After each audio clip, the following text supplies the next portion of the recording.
우리가 한 주구 고난주간 특별 새벽 기도를 드리면서 또 주님의 발자취를 묵상합니다.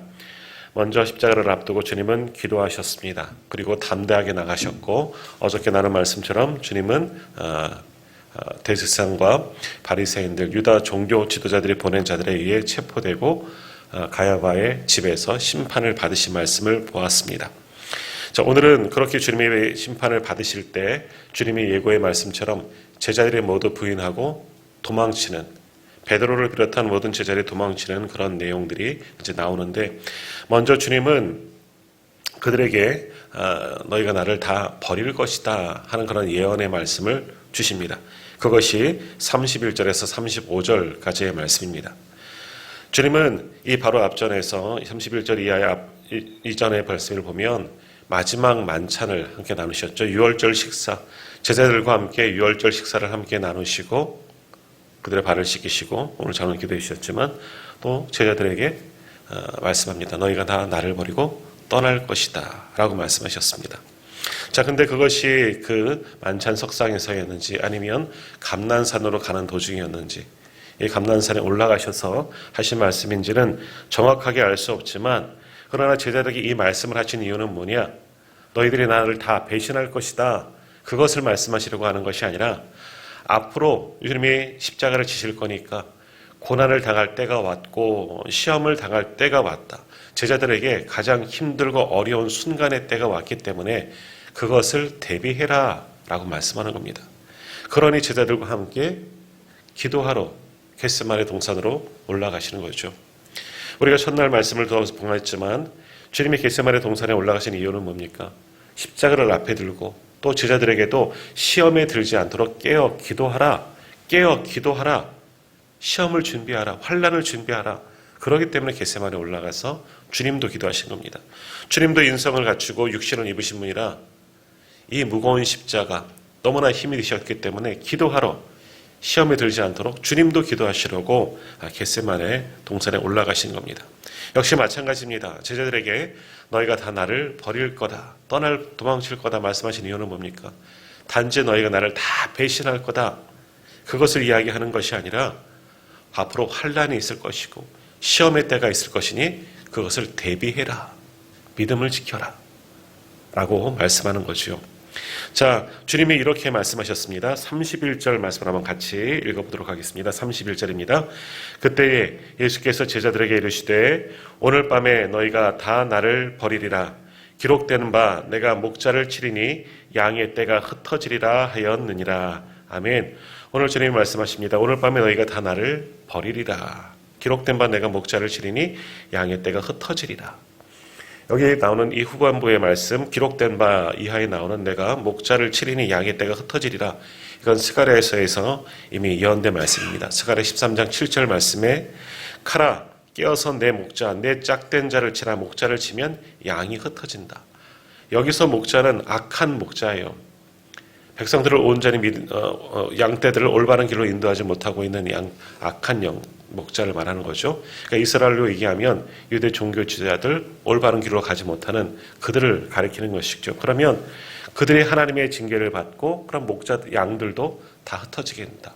이스라엘 백성들도 모두 다 흩어지고 시험을 받게 된다 하는 스가랴서의 말씀을 주님도 인용하십니다. 물론 주님은 이런 악한 목자는 아닙니다. 하지만 목자가 고난을 받으면 당연히 양떼는 흩어지게 될 것을 스가랴에서 예언하신 것을 응하게 하려고 또 이 모든 일들도 지금 이루어지고 있고 주님도 그것을 가지고 말씀을 하셨다라는 겁니다. 그리고 오늘 밤에 너희가 다 나를 버리리라. 우리가 이 말씀을 잘 아시죠? 의미를 배신하고 도망친다 하는 것으로 생각하고 있습니다. 그런데 오늘 이 성경을 한번 보십시오. 기록된 바 버리리라 하는 말씀 앞에 아마 숫자가 써 있을 것이고 쭉 보시면 거기에 대해서 해석한 부분들이 또 나옵니다. 또 나를 인하여 실족하리라. 그러니까 버리리라 라는 말씀과 실족하리라 라는 의미가 같은 겁니다. 이것은 뭐냐면 성경을 번역할 때, 해석할 때 여러 가지 사본들을 모으게 됩니다. 근데 사본들 중에 두 가지 더 많고 더 확실한 것과 그것을 우리 성경에 기록하였지만 그러나 거의 비슷한 의미를 가진 단어를 나뇌주라고 표현해서 이렇게 숫자를 매기고 그 밑에 그 해석을 기록하는 겁니다. 그러니까 이 오늘 성경에 보면 너희가 다 나를 버리리라 라고 쓰여진 말씀의 또 다른 해석본의 의미는 뭐냐? 너희가 나를 인하여 실족하리라. 버리리라, 실족하리라 같은 의미로 사용되어졌다는 거예요. 그러니까 지금 실족이 뭡니까? 넘어진다는 거죠. 내가 쓰러지고 넘어진다. 소위 우리가 시험 들어서 넘어진다 하는 것을 실족하였다라는 그런 의미로 말하는 것이 오늘 본문에 적용되는 겁니다. 그러니까 제자들이 나를 버리리라. 앞으로 너희가 실족하리라. 주님을 말씀하는 겁니다. 왜 실족을 하느냐? 예수님이 십자가를 지시기 때문에 제자들은 실족하게 될 것이라는 거예요. 무슨 의미겠습니까? 지금 예루살렘에 입성하셨을 때 지난주 종료주일이었죠. 호산나 우리를 구원하소서 우리의 왕으로 오신 예수. 그러니까 예수님이 왕이 되실 것을 이 땅을 변화시킬 것을 알기에 제자들은 영광의 길만 가는 줄 알았습니다. 그러나 예수님은 무엇하러 오셨습니까? 십자가를 지시고 오시는 거예요. 십자가에서 정말 도수장으로 끌려가는 어린 양과 같이 침묵하시면서 죽으셨습니다. 그로 인하여 제자들이 실망할 수도 있다는 거죠. 실족할 수도 있다는 거죠. 그러니 도망친다는 겁니다. 버리리라. 이 말씀을 말씀하는 겁니다. 앞으로 제자들이 있을 십자가의 길을, 십자가의 의미를 정확하게 알지 못합니다. 그러니 예수님의 모든 모습들을 보면서 그동안 알고 있는 예수님, 정말 전능하신 예수님의 모습이 아니라 정말 한 죄인이 되고 죽어가는 예수님의 모습을 보고 정말 큰 충격을 받고 실족할 수도 있다는 거예요. 그것을 지금 주님은 예언하고 계시는 겁니다.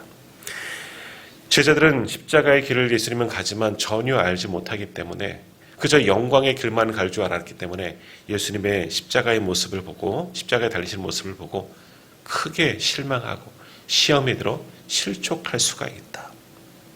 그러기 때문에 주님은 겟세마네를 가시는 겁니다. 시험에 들지 않도록, 실족하지 않도록 제자들을 위해서죠. 자신을 위해서이기도 하지만 한편으로는 제자들을 위해서 실족하지 않고 시험 들지 않고 끝까지 믿음을 지키고 주님이 하신 그 말씀 내가 부활하리라. 이 말씀을 깨닫게 하려고 제자들과 함께 겟세마네에 올라가서 기도하시는 거예요. 그러나 한순간도 깨어있지 못하고 기도하지 못하니 이에 닥칠 십자가 사건을 두고 제자들은 예수님을 버리고 도망칠 수밖에 없었던 거죠. 실족하여 넘어질 수밖에 없었다라는 겁니다. 그러므로 오늘도 우리는 이 말씀을 통해서 또 한 가지 교훈을 받습니다. 첫째 날 월요일 날도 우리가 말씀을 통해서 보았지만 우리가 실족하지 않으려면 시험 들지 않으려면 깨어 기도하는 거예요. 기도하지 않으면 실족할 수밖에 없는 겁니다. 우리가 시험에 드는 이유는 뭡니까? 하나님이 우리를 시험거리를 주셔서 아니에요. 우리의 믿음이 연약하기 때문에 우리는 연약하기 때문에 죄인된 죄성이 우리가 안에 가운데 있기 때문에 항상 시험이 될 가능성이 열려져 있고 실족할 가능성들이 많은 사람들입니다. 그러나 그럼에도 끝까지 믿음을 지키며 나아갈 수 있는 이유는 뭐냐? 기도하는 것이에요. 기도하기 때문에 하나님을 의지하고 주의 말씀을 의지하고 우리와 함께 하신 성령을 의지하고 기도하면 이런 여러 가지 환난과 시험을 이길 수가 있는 겁니다. 실족하지 않고 넘어지지 않고 힘들고 어렵지만 믿음으로 끝까지 십자가의 길을 함께 나아갈 수가 있는 겁니다. 그러나 기도하지 않으면 깨어 기도하지 않으면 오늘 제자들처럼 장담은 하지만 다 실족하고 주님을 버리고 떠날 수밖에 없다라는 겁니다. 그것을 주님은 예고하십니다. 너희들 믿음이 연약하지 않도록 기도해야 한다. 앞으로 너희가 이 십자가 사건을 통해서 보면 실족하고 나를 버리고 떠날 수밖에 없을 것이다. 그래서 제자를 데리고 겟세마네로 가십니다. 자, 이렇게 주님은 이 31절의 말씀을 통해서 앞으로 있을 십자가의 길을 또 한 번 말씀하는 겁니다. 내가 십자가의 길을 갈 것이니 너희가 실족할 것이다. 나를 버리리라. 그러나 주님은 그것만 말씀하신 것이 아니라 32절 말씀을 한번 보십시오. 32절 그러나 내가 살아난 후에 너희보다 먼저 갈릴리로 가리라 하며 부활할 것도 예고하시는 겁니다. 십자가의 사건을 예고하시지만 함께 부활 있을 것도 부활도 이미 이것도 수차례 이미 제자들에게 말씀하셨지만 제자들은 먼 훗날 오순절 다락방에서 성령 충만한 이후에 그제서나 이 말씀의 의미들을 깨닫게 된 거죠. 그 전까지는 무지하여 제자들도 전혀 알지 못하는 겁니다. 십자가의 의미도, 십자가의 죽음도, 주님의 부활의 예고도 그들은 지금은 전혀 알지 못하는 상황입니다. 저는 앞으로 있을 십자가 사건을 통해서 그러나 나는 부활할 것이다. 그러니 너희는 나를 버리지 말라. 다시 말하면 실족하지 말라. 시험 들지 말라. 이길 수 있는 비결은 기도밖에 없다. 기도밖에 없다. 말씀하시는 겁니다. 자, 그런데 주님의 이러한 이야기를 듣고 이러한 말씀을 듣고 제자들이 부인합니다. 무슨 말씀이십니까, 주님? 저희는 끝까지 주님을 따르겠습니다. 그것이 33절 베드로의 대답입니다. 33절을 보십시오. 베드로가 대답하여 이르되 모두 주를 버릴지라도 나는 결코 버리지 않겠나이다. 버릴지라도 또 같은 의미죠. 실족하겠다는 겁니다. 다시 말하면 베드로가 이런 겁니다. 다른 사람들은 주님의 일로, 무슨 말이에요? 십자가 사건을 당할 때에도 앞으로 있을 모든 일 가운데 시험거리가 와서 실족하여 넘어지더라도 나는 실족하지 않을 겁니다. 시험에 걸려 넘어지지 않을 겁니다. 장담하는 겁니다. 베드로의 자만한 마음을, 자만심을 이 말씀 속에서 보는 겁니다. 단지 주님을 버리고 도망치는 게 아니에요. 나는 실족하지 않습니다. 어떠한 일이 있으라도 내가 주님을 잘 믿지 않습니까? 베드로가 어떻게 고백했습니까? 주는 그리스도시요 살아계신 하나님의 아들이십니다. 아주 놀라운 위대한 믿음의 고백을 한 사람 아닙니까? 자부심이 있는 거예요. 다른 사람은 모르겠지만 나는 앞으로 어떤 일이 있을지라도 주님의 그 말씀처럼 십자가 사건 잘 의미를 모르지만 앞으로 있을 사건 여러 가지 환란이 있을지라도 나는 결단코 주를 버리지 않겠습니다. 나는 절대로 실족하여 넘어지지 않겠습니다. 아주 자만심을 가지고 주님께 말합니다. 내 믿음이 이렇다는 거죠. 남들은 안 할지라도 뭐예요? 내가 저들보다는 우월하다는 거죠. 주님을 향한 믿음, 결연한 의지가 나에게는 있습니다. 결단코 이들하고는 다르다는 거예요. 나는 그렇게 하지 않겠습니다. 그런데 35절 끝에 보면 뭐라고 합니까? 모든 제자도 그와 같이 말하니라. 다른 제자들도 다 똑같다는 거예요. 서로가 더 어뜸이 되려고, 서로가 한 자리 차지하려고, 무슨 말씀입니까? 우리를 못 믿습니까? 우리는 절대로 실족하지 않습니다. 우리는 절대로 주님을 떠나지 않겠습니다. 버리지 않겠습니다. 모두 다 자부심을 가지고, 자만심을 가지고 내가 그렇게 주님을 끝까지 따르겠다고, 주님의 가는 길의 의미도 알지 못한 채, 십자가의 의미도 알지 못한 채, 부활하실 것도 믿지 못한 채 그저 자신들의 믿음만 가지고 내가 이렇다고 자부심과 자만심과 오만함만 가지고 그렇게 결단한 모습만 보이고 있는 제자들의 모습을 보게 됩니다. 그러나 주님은 저들의 마음의 상태, 심령의 상태, 믿음의 상태를 분명히 알고 계시는 거죠. 그렇게 지금은 옆에서 내가 절대로 주님을 버리지 않겠습니다. 실족하지 않겠습니다.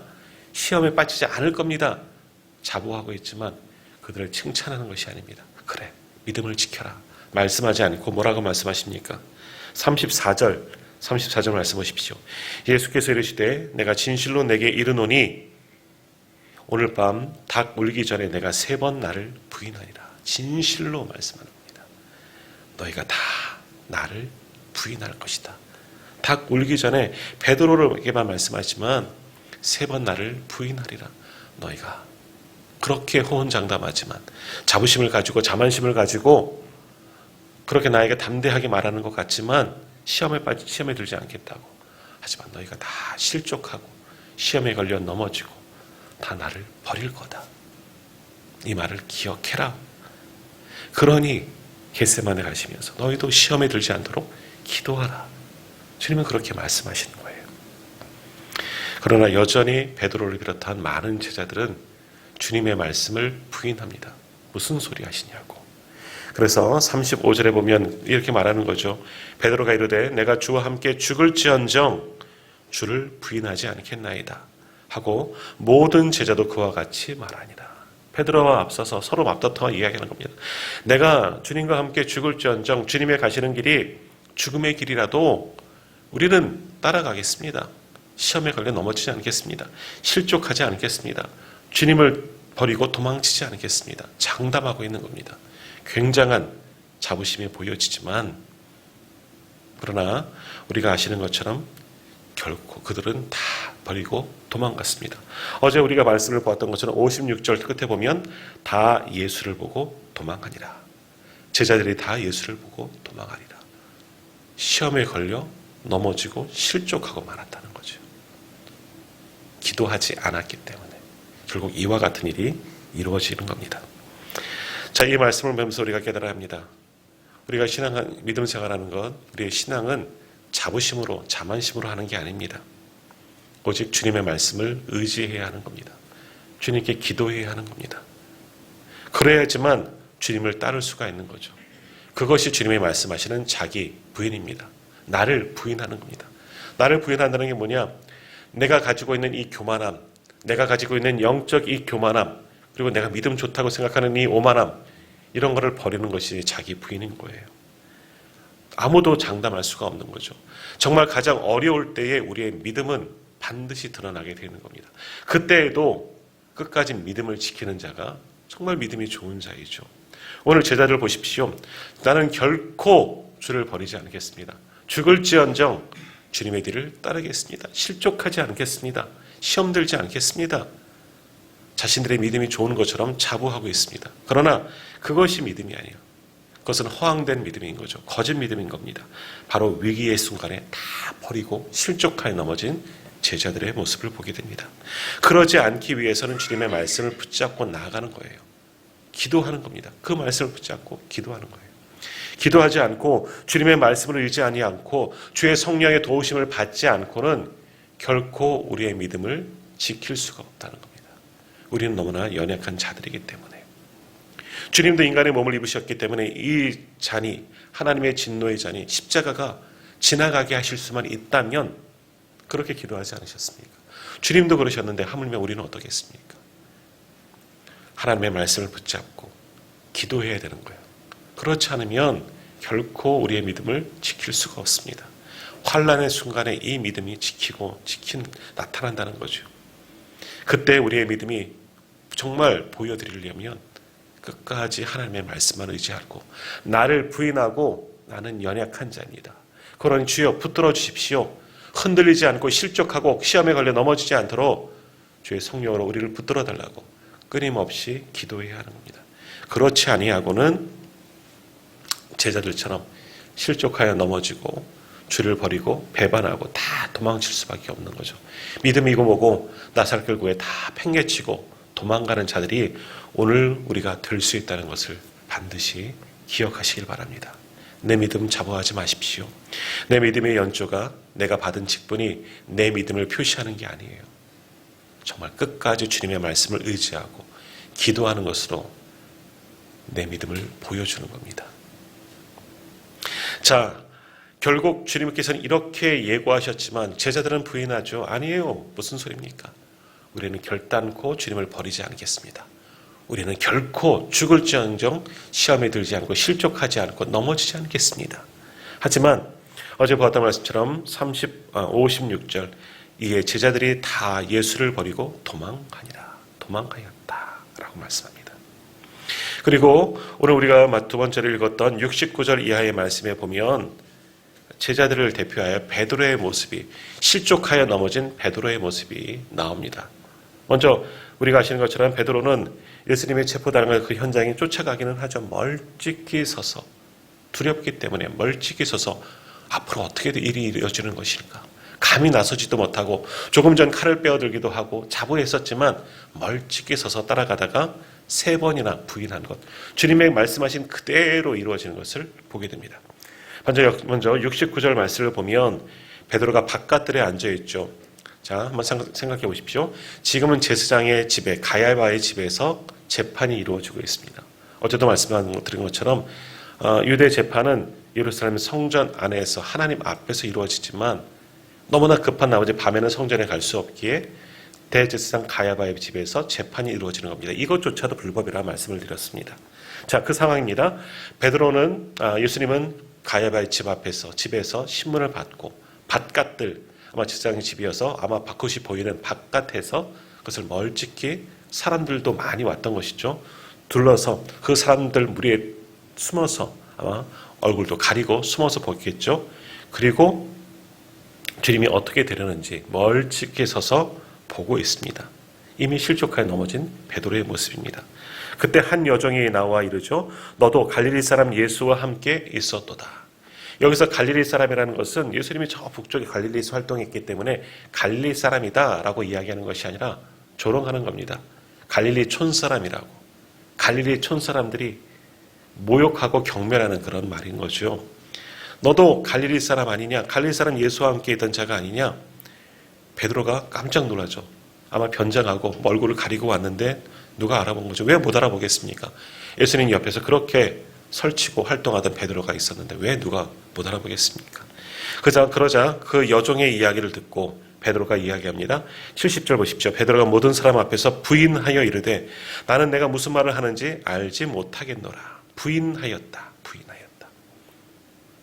아니라고 손살을 치면서 그런 일 없었다고 말하죠. 그러자 다른 여종이 71절에 또한 베드로에게 이야기합니다. 이 사람은 나사렛 예수와 함께 있었다. 여기서 나사렛 예수도 예수님의 출신을 이야기하는 겁니다. 똑같은 갈릴리 사람이나 나사렛 예수나 작은 촌동네 이것을 이야기하는 거죠. 저 북쪽의 촌구석에 있던 너희들 아니냐? 역시 경멸의 포입니다. 그러자 이번에 베드로가 어떻게 부인합니까? 72절 말씀을 보시죠. 나는 그 사람을 알지 못하노라. 맹세하고 말합니다. 베드로가 맹세하고 또 부인하고 이러는 거죠. 나는 그 사람을 알지 못하겠노라. 조금 전 자부심 가졌던 베드로는 어디 갔습니까? 조금 후에 73절 보시면 곁에 섰던 사람들이 또 나와 베드로 보면서 이야기합니다. 너도 진실로 그 도당이다. 내 말소리가 너를 표방한다. 갈릴리 사람, 나사렛 사람, 내 말소리, 갈릴리 방언이죠. 사투리인 겁니다. 그게 다 똑같은 의미를 말하는 거죠. 너도 예수와 같은 물이다. 그러니까 너가 하는 모든 것들이 너도 갈릴리 사람이고 나사렛 사람이고 너의 말소리, 갈릴리 그 사투리가 다 증거하고 있지 않느냐. 너는 예수와 체포된 예수와 같은 사람이고 너도 그 사람 아니냐. 그러자 이번에 베드로가 뭐라고 이야기합니까? 74절 보십시오. 그가 저주하여 맹세하며 이르되 나는 그 사람을 알지 못하노라. 처음에는 그저 부인합니다. 아니라고. 나는 그를 알지 못한다고. 두 번째는 맹세하여. 유대인들이 맹세하는 것은 어떻게 맹세하느냐? 하나님께 맹세하는 거예요. 성전을 향하여서 맹세하는 거. 절대 변하지 않는 진리 앞에 맹세하는 거죠. 그래서 예수님은 제자들에게 맹세하지 말라. 하늘로도 하나님으로도 성전으로도 맹세하지 말라. 산상수훈 교훈 중에서 분명히 말씀하셨습니다. 베드로가 그것을 지금 어기는 겁니다. 맹세한다는 것은 내 이름을 걸고가 아니라 하나님을 걸고 맹세하는 거예요. 정말 엄청난 일들을 벌이고 있는 거죠. 그리고 세 번째는 어떻게 합니까? 저주하며 맹세하였다. 저주는 뭐예요? 이 저주가 예수님을 향하여 저주하는지 내 사랑과 예수님을 향하여 저주하면서 맹세하는 건지 아니면 예수님을 알지만 자기 스스로를 이 거짓말하고 있는 자기를 하나님께서 심판하실 것이라 자신을 저주하는 것인지 그건 정확한 의미는 알 수는 없지만 아무튼 저주하며 하나님의 이름으로 저주하는 겁니다. 나는 아니라고. 내가 예수와 같은 사람이었다면 하나님께서 나를 심판하실 거야. 아마 그런 의미가 가장 클 거예요. 그렇게 저주하며 하나님의 이름을 걸고 맹세하며 아니라고 부인하고 있는 거죠.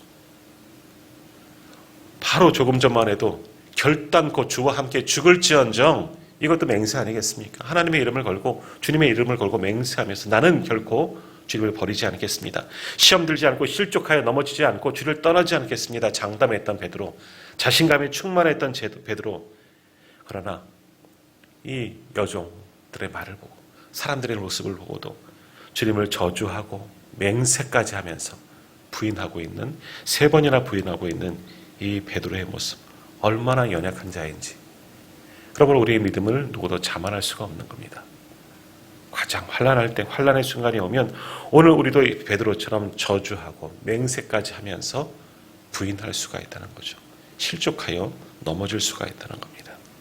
바로 그때 주님의 말씀이 그대로 이루어집니다.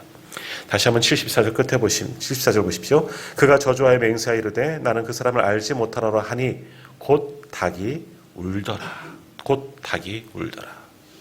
주님의 말씀 그대로 되지 않았습니까? 닭 울기 전에 내가 3번 나를 부인하리라. 그대로 이루어지게 됩니다. 자, 그런데 이럼에도 불구하고 이제 사도행전에 넘어가게 되면 베드로가 위대한 사도로, 초대 교회의 위대한 교회 지도자로, 천주교에서는 베드로를 일대 교황이라고 세우고 있습니다.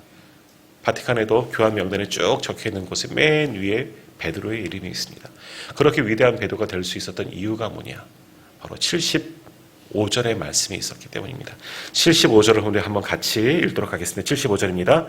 이에 베드로가 예수의 말씀에 닭 울기 전에 내가 3번 나를 부인하리라 하심이 생각나서 밖에 나가서 심히 통곡하니라. 아멘.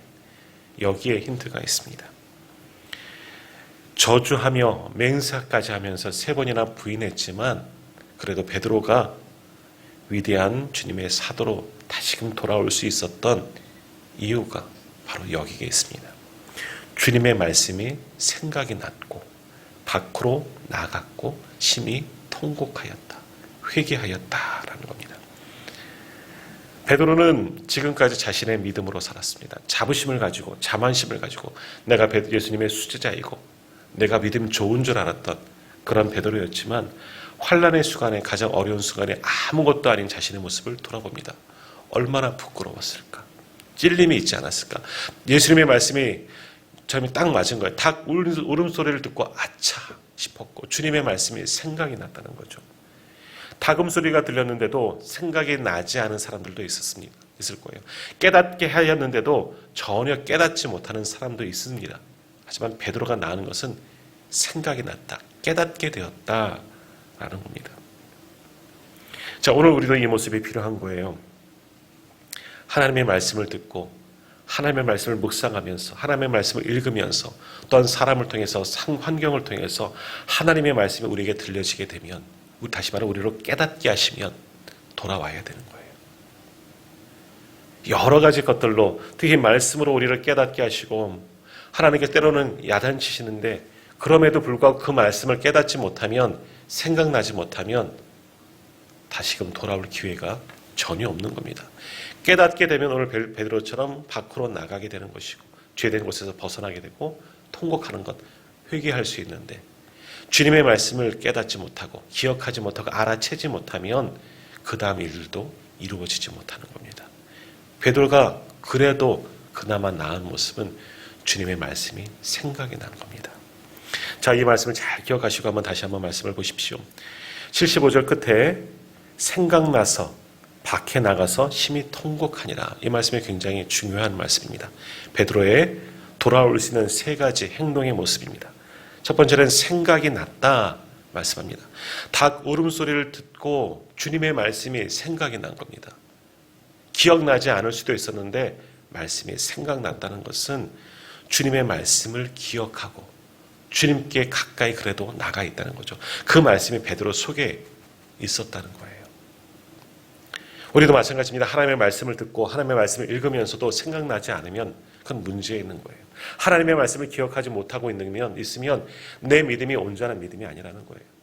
우리도 상황 속에서 말씀을 통해서 하나님의 말씀을 생각할 수 있어야 돼요. 기억할 수 있어야 돼요. 하나님의 말씀이 생각나는 것이 은혜입니다. 그 말씀이 우리를 붙드시고 우리를 돌아오게 만들기 때문입니다. 그 말씀이 우리를 변화시키기 때문에 하나님의 말씀이 기억나야 되는 겁니다. 바로 오늘 이 말씀 생각나서 베드로는 주님의 말씀이 생각났기 때문에 회개할 돌아올 기회가 있었던 거예요. 그게 은혜인 겁니다. 두 번째, 베드로는 주님의 말씀이 생각이 나니 기억이 나니 밖으로 나갔다 이야기합니다. 밖으로 나갔다라는 것은 뭡니까? 상황적으로 보면 바깥들 예수님이 재판받고 있는 그 심판장에서 나갔다라는 거예요. 그 자리는 뭐예요? 베드로가 있던 그 자리는 죄악된 자리였다는 거예요. 예수님을 저주하고 맹세까지 하며 부인하였던 자신의 죄악이 있던 자리, 죄를 저질렀던 자리, 범죄의 현장이었다는 거예요. 그러나 거기서 나갔다, 죄된 자리에서 죄악된 모든 자리를 떠나버렸다는 겁니다. 시편 1편의 말씀처럼 죄인의 길에 서지 않고 오만한 자리에 생각에 따지 않고 앉지 않았다는 거죠. 죄된 자리고, 내가 지금 죄를 저질렀구나. 죄된 자리에 있구나. 생각났고, 주의 말씀으로 생각나서 그 자리에서 탈출하였다. 도망하였다. 벗어났다 하는 의미인 겁니다. 이것이 중요합니다. 오늘 우리도 베드로처럼 주님의 말씀이 기억나서 생각이 나서 내가 지금 죄된 자리에 있다는 것이 보여지거든 빨리 그 자리에서 벗어나야 하는 겁니다. 말씀을 들었는데도 불구하고 여전히 죄된 자리에 앉아 있으면 다시는 회개할 기회가 없는 거예요. 머뭇거리고 있다 보면 더 큰 죄에 빠지게 되고 죄에 물들게 되고 완전한 하나님의 심판과 멸망에 이를 수밖에 없는 거죠. 주님의 말씀이 우리 안에 들어와서 그 말씀이 기억나게 하면 죄된 자리가 보여지면 그것을 탈출해야 돼요. 밖으로 나가야 돼요. 떠나야 되는 겁니다. 그래야 우리의 믿음을 지킬 수 있는 겁니다. 베드로는 주의 말씀을 듣고 생각이 나서 죄된 자리에서 떠났다라는 거죠. 그리고 못했습니까? 세 번째, 밖에 나가서 심히 통곡하였다. 한탄하고 울었다는 거죠. 후회하고 회개하였다. 자신의 모습이 주님의 말씀 앞에 녹아진 겁니다. 그 말씀의 거울에 비추어서 보았더니 내가 범죄하였구나. 내가 자만하였구나. 그렇게 자분보했던 것, 자만하였던 것, 오만했던 것 다 회개하고 주님을 부인한 것 얼마나 부끄럽겠습니까? 주님의 말씀이 보여지게 되고 누가복음인가요? 보면 이때 주님과 베드로의 눈이 마주쳤다 하는 그런 이야기가 있습니다. 만일 이때 주님의 시선까지 보았다면 베드로는 얼마나 소스라치게 놀랐을까요? 소름이 끼칠 정도로 내가 범죄하였구나. 이것이 베드로를 사도되게 만들었다는 겁니다. 회개하였습니다. 주님의 말씀이 그를 깨닫게 하고 죄된 자리에서 알고 떠났고 심히 통곡하며 회개하였습니다. 그 회개함이 베드로를 돌아오게 만들었다는 겁니다. 오늘 우리도 연약하기 때문에 실수하여 넘어질 수가 있습니다. 우리의 삶 속에서 넘어질 때가 얼마나 많이 있습니까? 하지만 오늘 말씀을 기억하십시오. 주님의 그럴 때라도 주님의 말씀을 붙잡고 죄된 자리에서 떠나고 회개하고 돌아와야 합니다. 그러면 주님은 우리를 품어주실 줄 믿습니다. 그래야 우리도 베드로처럼 귀하게 쓰임받을 수가 있는 겁니다. 주님의 말씀을 듣지도 못하는 것이 더 큰 문제이지만 주님의 말씀을 들었음에도 불구하고 떠나지 않는다면 회개하지 못하니 당연히 쓰임받지 못하고 하나님의 진노의 잔을 피할 수가 없는 겁니다. 오늘 말씀을대로 우리도 넘어지고 쓰러질 수는 있습니다. 하지만 깨닫고 주의 말씀을 붙잡고 깨닫고 나가고 돌아와야 하는 거죠. 회개할 때 하나님께서 우리와 함께 하시고 우리를 귀한 하나님의 사람으로 세워주실 줄 믿습니다. 먼저는 자부하지 마십시오. 신앙은 자부심으로 하는 게 아닙니다. 나는 부족한 자입니다. 나는 연약한 자입니다. 주님의 말씀 기억하십시오. 시험에 들지 않도록 깨어 기도하여 나가야 되는 거예요. 그렇지 않고는 결코 우리의 믿음을 지킬 수 없습니다. 장담하지 마십시오. 끝까지 내 믿음을 지킨다는 것, 그건 어느 누구도 장담하지 못합니다. 그러나 실수하였더라도 중요한 것은 주님의 말씀이 기억나야 하고 죄된 자리에서 벗어나야 하고 회개하고 돌아와야 한다는 것을 꼭 기억하시고 앞으로 우리가 있을 어떤 일들 가운데서도 흔들리지 않고 나의 자기를 부인하고 주님의 뒤를 따를 수 있는 저와 우리 모든 성도님들 다 되기를 간절히 소망합니다. 기도하겠습니다.